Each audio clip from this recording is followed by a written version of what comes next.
guys have to move over.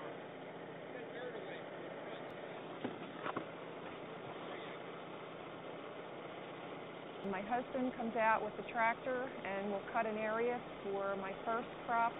He does all my tractor rows for me.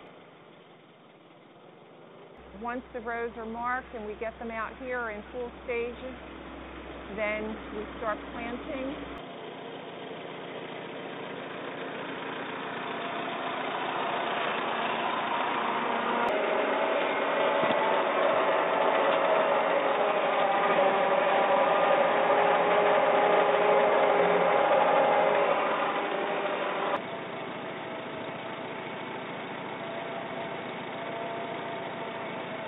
Cultivate for me because I'm not real good on the cultivating tractor, and I'm afraid to run over everything because once it's gone, and I've worked so hard to get them to the stages that they're at to be put into the field.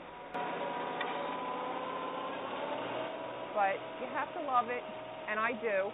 Otherwise, I wouldn't be playing out in the dirt.